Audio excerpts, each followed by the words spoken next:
Assalamualaikum warahmatullahi wabarakatuh.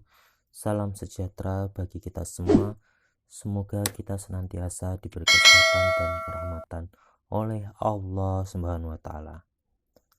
Pada hari ini kita akan masuk di semester 2 dengan materi kolonialisme dan imperialisme barat di Indonesia. Sebelum lebih lanjut untuk mempelajari tentang kolonialisme dan imperialisme barat di Indonesia, kita harus tahu dan paham apa perbedaan dari kedua kata di atas, yaitu kolonialisme dan imperialisme barat di Indonesia. Kolonialisme itu ada bangsa dan bangsa lain. Kenapa ada bangsa? Yaitu bangsa yang menjajah, dan bangsa lain adalah sarana atau bangsa yang dijadikan sarana untuk melakukan penjajahan. Jadi, kolonialisme adalah suatu sistem yang digunakan dalam menjalankan politik pendudukan. Nah, sedangkan imperialisme adalah wilayah bangsa lain. Kenapa wilayah bangsa lain? Yaitu agar imperialisme ini dapat ditanamkan atau ditanamkan pengaruhnya di negara lain atau bangsa lain. Jadi, imperialisme adalah suatu sistem penjajahan langsung dari suatu negara terhadap negara lain. Latar belakang masuknya bangsa Eropa ke Indonesia.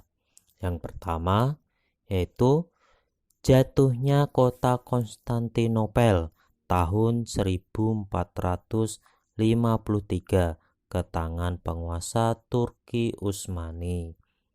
Yang kedua, kisah perjalanan Marco Polo ke dunia timur, yaitu perjalanan kembalinya Marco Polo dari negeri Cina melalui jalur pelayaran. Yang ketiga, penemuan Kopernikus yang didukung oleh Galileo yang menyatakan bahwa bumi itu bulat. Yang keempat, penemuan kompas.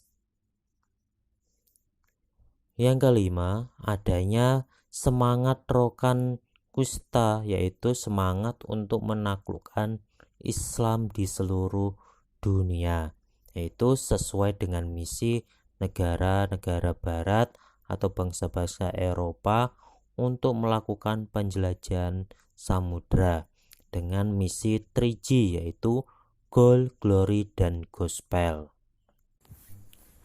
Penjelajahan samudra dipelopori oleh beberapa negara. Yang pertama yaitu penjelajahan samudra yang dilakukan oleh bangsa Spanyol yang dikomandoi pertama kali oleh Christopher Columbus.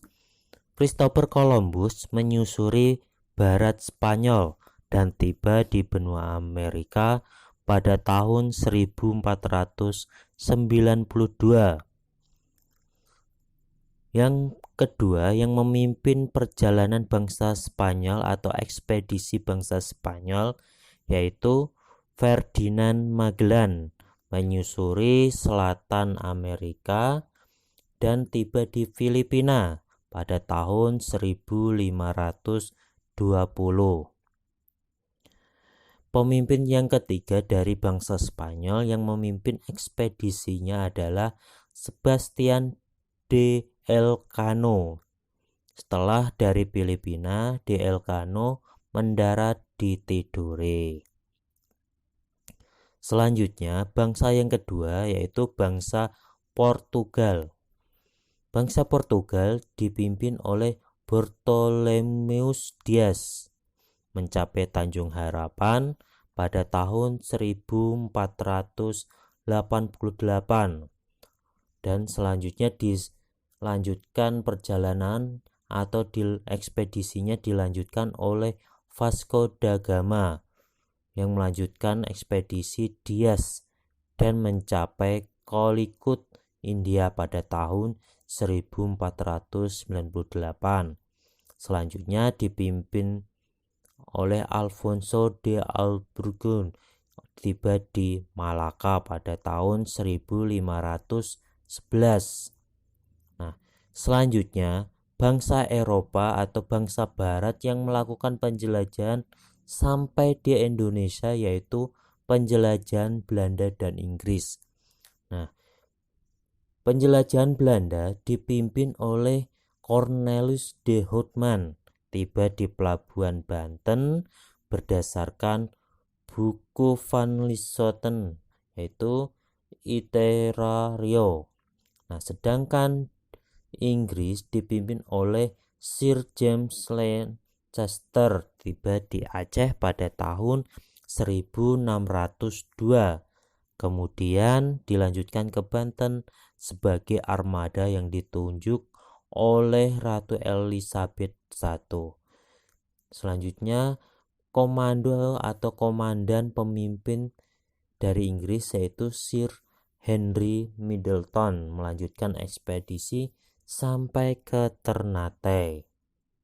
Nah, sampai di situ penjelasan awal dari semester 2 ini. Semoga bermanfaat dan kita bisa belajar terus lebih giat. Semoga bermanfaat. Cukup sekian. Assalamualaikum warahmatullahi wabarakatuh.